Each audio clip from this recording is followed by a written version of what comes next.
గంగలో కలసిపోయే ఈ చోటనే పేరెన్నికగన్న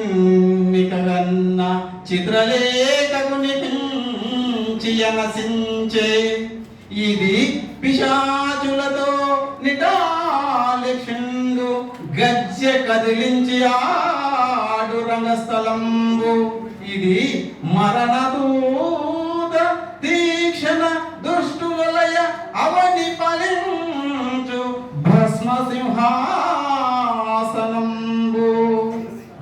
మానవుడు జీవించినప్పుడు తరతమ భేదాలు ఉంటాయి, కానీ శ్మశానంలోకి వెళ్ళినప్పుడు శ్మశానము అందరినీ సమానంగా చూస్తూ ఉంది.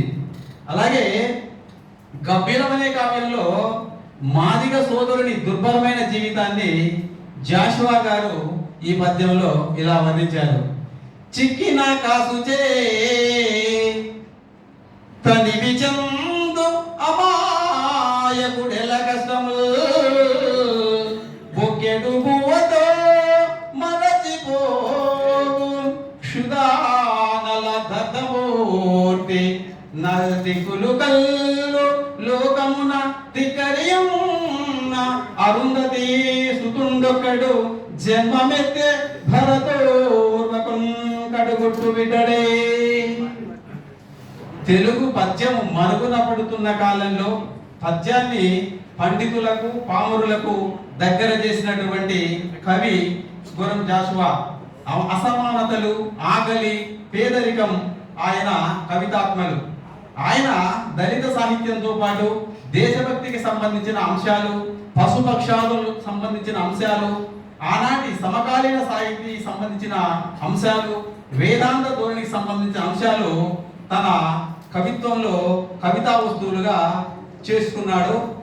ఈరోజు గుర్రం జాషువా గారి 129వ జయంతి. గుర్రం జాషువా గారి 129వ జయంతి సందర్భంగా విక్రమసింహపురి విశ్వవిద్యాలయం, తిక్కన సాహితీ పీఠం తెలుగు శాఖ ఆధ్వర్యంలో సమకాలీన కవిత్వం సామాజిక ప్రయోజనం అనే ఒకరోజు జాతీయ సదస్సును నిర్వహిస్తున్నాం. ఈ సందర్భంగా విచ్చేసినటువంటి మీ అందరికీ హృదయపూర్వక నమస్కారాలు.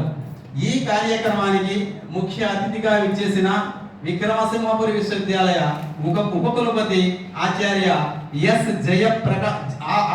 ఎస్ విజయభాస్కర్ రావు గారిని సభను అలంకరించవలసిందిగా సాదరంగా ఆహ్వానిస్తున్నాము.